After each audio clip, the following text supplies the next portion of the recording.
Good morning and welcome back to Choose Your Own Adventure here with Miss Caroline and Ellsworth Public Library.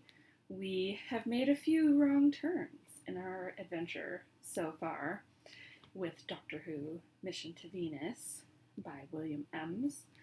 And we're going to sit back today and settle in because we've got a bit of reading to do before I need you to make a choice, either here on Facebook or on Flipgrid, flipgrid.com/EPL. These videos are also on our YouTube channel, which you can find via our website, or you can email me where you think our adventure should go at cherfindahl@ellsworthlibrary.org. So, we are on a spaceship somewhere in space and time. We aren't exactly sure where, and a meteorite has hit the spaceship, and there are some repairs that are necessary. And in our last part of the adventure, we made a choice that ended us floating off into space. So hopefully that doesn't happen again. So, Mission to Venus. 2 men were detailed off, and space-suited and armed with their tools. The repair crew entered the airlock, waited for the air to be withdrawn, then made their way outside. The reports began to come in. The damage was minimal, and the meteorite could fairly easily be prized away. Bergen, remember that's the commander of the ship, was relieved. Things could have been much worse. He ordered that the Legion should be checked for safety, and Tedder set off with 2 men to see to it. You joined Peri and the doctor. They were looking out of a viewport. The doctor very thoughtful. All you could see was a piece of the meteorite still adhering to the side. Interesting? You asked lightly. Very, Peri said. You looked again, noticing nothing in particular. What's so fascinating about a piece of rock? The fact that it's hollow, the doctor said. I know your experience is limited, but mine isn't, and a hollow meteorite is something I've never encountered. You could see it now, the section that was visible smooth inside, almost as though it had been worked with tools. Is there something in there? Even if there were, how would it survive a crash like that? Peri asked. Anyway, it's smashed to bits. But the doctor was still pensive. The question is, does a space vessel have to be constructed out of some sort of metal? But whatever it's made of, it would still need a propulsion unit, wouldn't it? You said. And I don't see one. You're assuming it was launched from a gravity field. That isn't necessarily the case, the doctor said. But it followed us, Peri pointed out. It was able to change course. Indeed, yes, the doctor nodded. That I find most intriguing. Perhaps it was pulled in by our own gravity field, you suggested. Possibly, the doctor said, but not necessarily probably. Bergen was still issuing orders and ensuring that the ship was back on course, its speed remaining set to the boost he had given it. The crew were busy about their duties, calm now that the worst was over. Not that there had been any undue alarm. These were hardened space travelers who had learned to take things as they came. But a guided meteorite was something beyond their experience and not easily accepted. Bergen approached your party. Are you all right, Doctor? Thank you, yes, the doctor replied. Then, do you mind if I ask what might seem to be an irrelevant question? Fire away. Well, it's this, the doctor said. This ship is obviously quite technologically advanced, yet you have it rigged and manned as though you were at sea, even to the uniforms you wear. My guess is that everything would work most efficiently without anyone so much as lifting a finger. So why all this? A glint of amusement showed in the commander's eyes.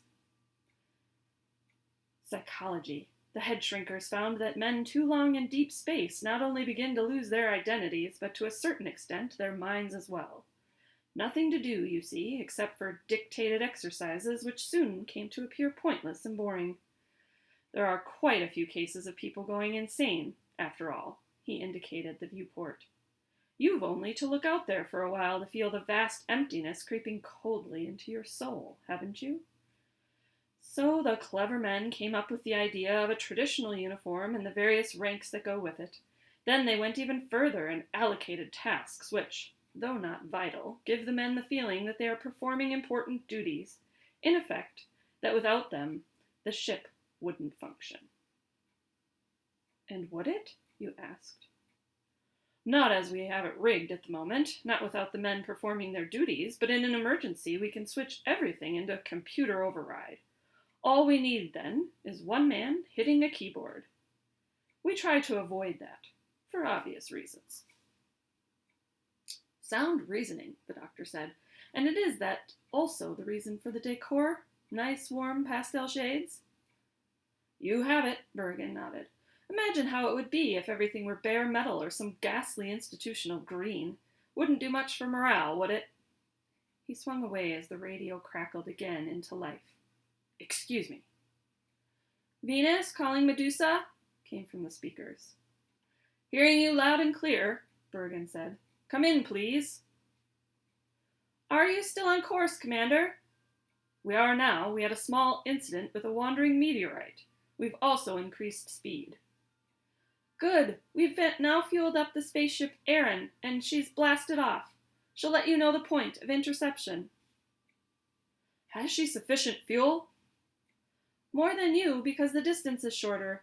If you can transfer some of the leech in, she can do a longer burn-off and be back here well ahead of you.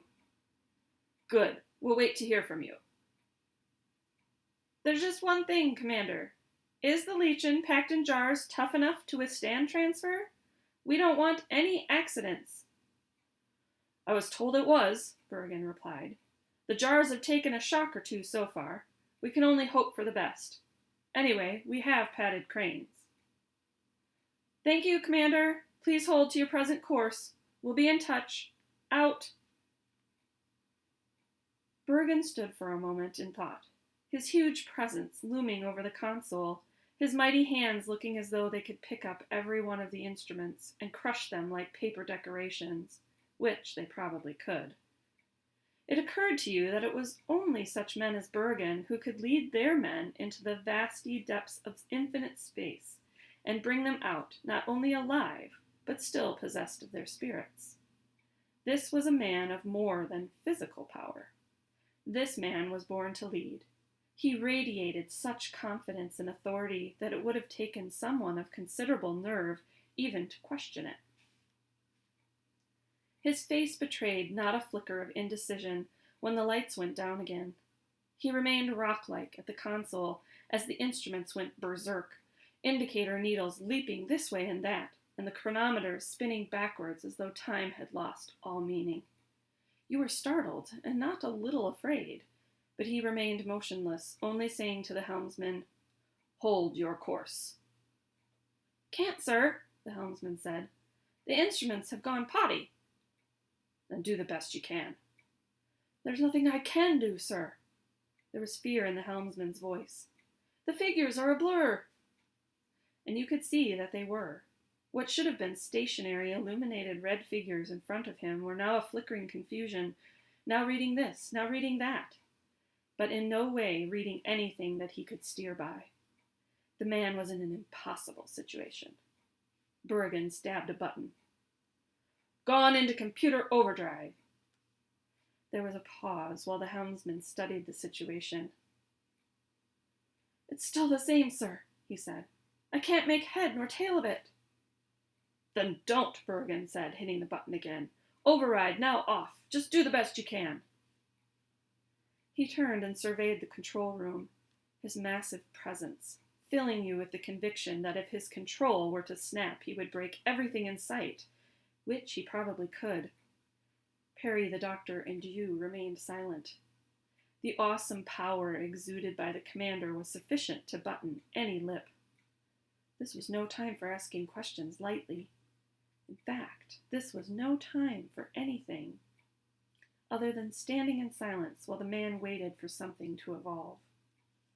Like a rock, he stood, as best you could see, his face set like stone, and as you certainly could feel, his mind as cold as a block of ice. This was no man to trifle with. This was one who could be confronted with anything and still have enough control and to spare to wait things out until he could make sense of and then deal with them. You had to hand it to the people on Earth. They certainly knew what it took to make a space commander, and beyond question, they knew where to find one. It was a matter of the right man, the right place, the right time. Given any number of alternatives, you would have chosen to follow Berrigan. There was about the man an air of unuttered rage, and he kept his mind as much under control as he did his fury. No man of such a temperament knows why he is so born. There is a fire in his belly, directed one knows not where. Possibly it is against life itself, the fact of having been born. The mark of the man is that he keeps it locked within. When it erupts, it is in private.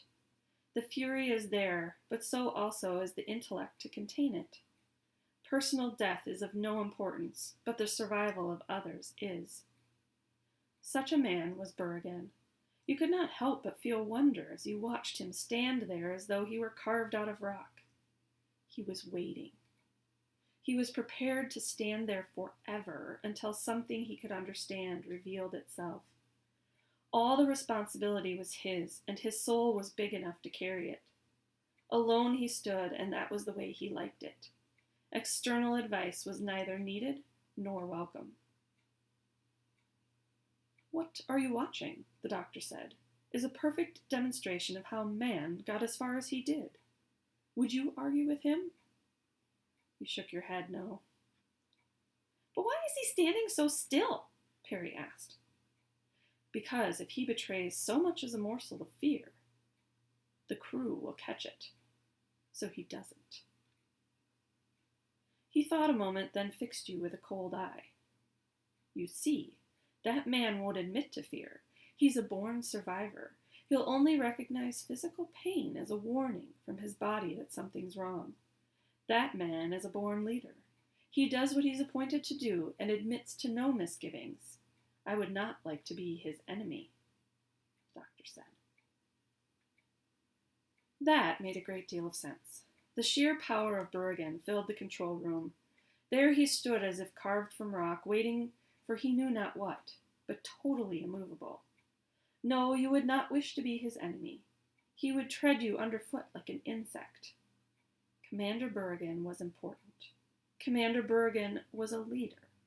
Commander Berrigan took no rubbish from anyone, including himself. The door opened and the party sent to inspect the Legion came back in, but not in an orderly manner because suddenly there was a flash of almost blue light. One of the men literally leapt from the floor, hands to his throat, as he tried to tear the pain from his body. It was a useless effort. His hair raged like wire on his head. His eyes bulged. He screamed. He slumped like an empty sack. He was dead. It didn't need the ship's doctor to prove it either. He went through the ritual examination, but you could see that the man was gone. No one could be that ashen gray and survive. But what, in heaven's name, had killed him? It isn't every day that there's a bright flash, and a man leaps into the air in the most agony, then falls dead. There has to be some explanation for it. Berrigan asked, but there was nothing forthcoming. The medical man shook his head in mystification. The body had not been in contact with anything electrical. That being the case, there was no explanation for the brilliant flash. A tension of fear began to steal into you. Peri looked questioningly at the doctor. The doctor was outwardly calm, but you could see that his mind was beavering away at yet another problem. "Get him out of the way," Berrigan curtly said. "He'll have a space burial. But first I want to know what the heck is going on here." He turned to Tedder. "I want your report, mister."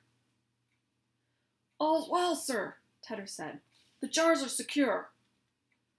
Bergen indicated the body now being hauled to the side. And that man? I'm sorry, sir. I'm as puzzled as you are. For all I know, it could have happened to me. And I'm beginning to think it's a pity it didn't. The best leaders lead from the front, mister. Your men are always protected. The reason you're an officer is because you never require your men to do anything you won't do yourself. Bergen's face was set like iron, and his voice had the same ring about it. Why was he ahead of you? I'm sorry, sir. Tedder was faced with unreason and knew it, though not how to cope. We just happened to come in that way. There was no avoiding the commander's rage. In future, mister, you go first.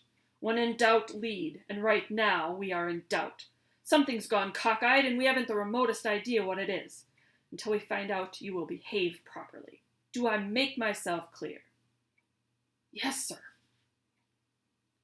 You wished the anger could have been vented in private, but equally you knew that spaceships were designed in the same way as the old warships.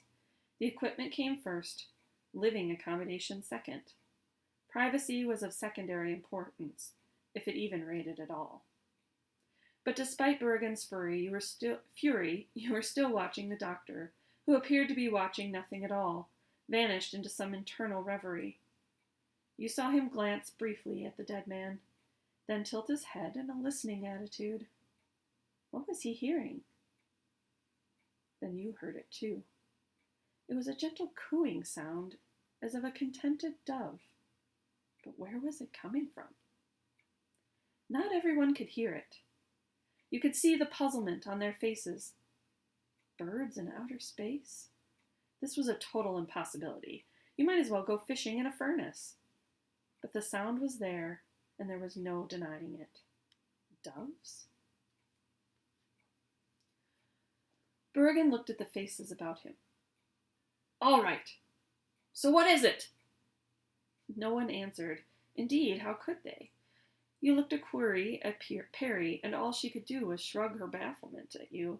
This furthered the cause not at all. As for the doctor, well, he might as well not have been there, enwrapped as he was in the midst of his vast and ever-curious mind. Bergen, however, still had all his wits about him. He still had control of the ship, and one of his gauges was sending him a message of warning. He looked again at Tedder, of whom he was no longer overly fond. It could have been said that his eyes looked like two metal studs. Are you looking after the pressure in the hold, mister? Yes, sir, came the reply. Then why has it fallen 10 points? Tedder looked amazed. Excuse me? 10 points, mister. Those things will implode if you leave them like that. I am not losing this ship because you can't do your job. Now Bergen's patience was beginning to leave him. He had hit a high. He'd had enough. The sight of Tedder was almost more than he could stand. You could see it in the murderous expression of his face. You will rectify this matter, mister? Because if you don't, I'll have your hide for shoe leather. Do you read me? Tedder read him, but not for too long. Not too often was Bergen encountered in this mood. When he was, it was as well to avoid him. Bergen was one who remained calm, self-controlled, to all appearances almost a lovable person, but always within him there remained that raging violence. It was best left alone. Tedder left it alone. You watched as he crossed to the pressure controls and adjusted them. The pressure remained the same. It isn't answering, sir, he said. I see that. A malfunction, do you think? I've put on the failsafe, but there's still no response. I see. You all could see, but what was missing was an explanation. Nothing's infallible, the doctor commented. This is, Brannigan said. There are so many failsafe stages that the chance of an actual breakdown are millions to 1 against. The doctor remained cool. That still leaves the 1. And for no good reason, a chronometer detached itself from the bulkhead and hurled itself across the area, narrowly missing Peri. She jumped aside. What on earth is happening now? What a very good question that was, because all of a sudden the air was full of flying objects. Fire extinguishers, implements, internal speakers flew this way and that. Even the commander's desk ran itself from one side to the other. His chair tipped itself over. Everyone cowered and dived for cover amid what had become a maelstrom. Death was in the air. The helmsman went down, smitten on the head by a flying radio. You noticed, even amid the pandemonium, that the moment his hands fell away from the helm, the computer switched into override, so Berrigan had been right in saying that nearly all the crew duties were non-essential. For his own part, Berrigan stood like a rock. Nothing moved him, not even a flying pen holder, which struck him in the face. His ship had gone mad about him, and you could see that, though he could find no reason for it. He had no intention of giving in either. Could it be poltergeists? Peri wondered, arms before her forehead. You had no idea, but you could see the gauges spinning again and the clocks solemnly reversing time. Was something forcing you into another time spin? Then the chaos stopped and everyone straightened, though admittedly with more than a little caution. There was silence until Berrigan spoke.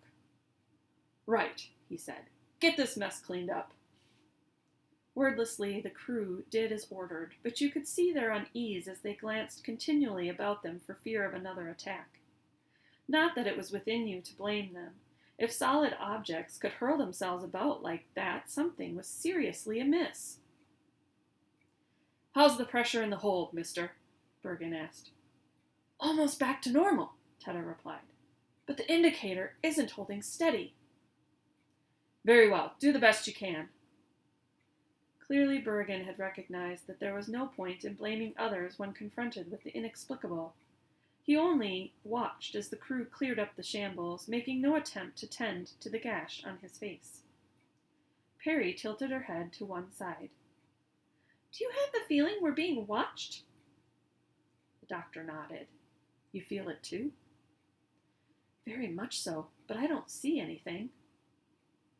You straightened, holding the chronometer you had picked up from the deck.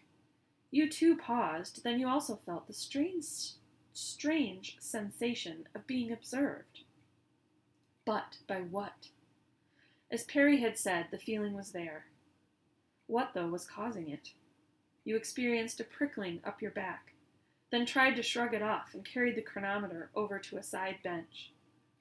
At that moment, the door leading to the hold burst open and a crew member rushed in, his face ashen. I've seen it! I've seen it! He shouted.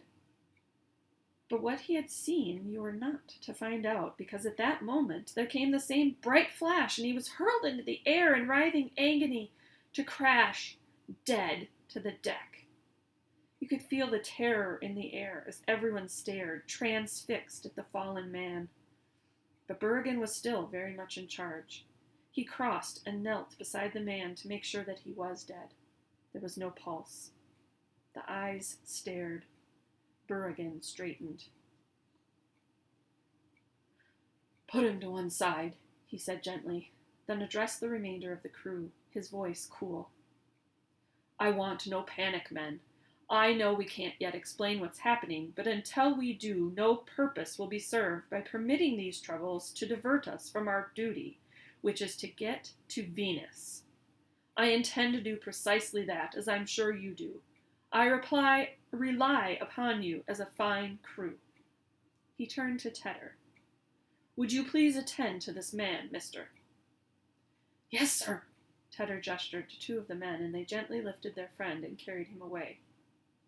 You all looked on in disbelief as they did so, utterly mystified by the occurrences. Call the Aran, Berrigan said to the radio operator. Tell her we are having as yet unidentified trouble which might make us slower because holding to course is proving difficult. Ask her to make all possible speed. The operator juggled with his controls in obedience. Tedder emerged from the side cabin where they had taken the second dead crewman. There was a puzzled expression on his face. Sir, I have to report that the body of the first crewman, ordinary spaceman Todd, is not where we put it. Berrigan's eyes were cold. Puzzle was mounting upon puzzle. Then where is it? We don't know, sir. Then find it. It can't have gone far, can it? No, sir. He addressed the rest of the crew. Search the ship from top to bottom. The crewmen made off in various directions, but you could see that they would rather have remained together in the face of all they had experienced. But Tedder's orders came from Berrigan, and the commander was not a man they chose to disobey. Now we have some options, and this is where you come in. Let us know where you want to go next. We can help by going with Lieutenant Tedder. We can accompany a party of the crew members, or we can stay with the Doctor and Peri to see what happens next. Let us know where you'd like to go, and we will see you back here at 7 to read where you ask us to go. Have a great afternoon, and we'll see you at 7.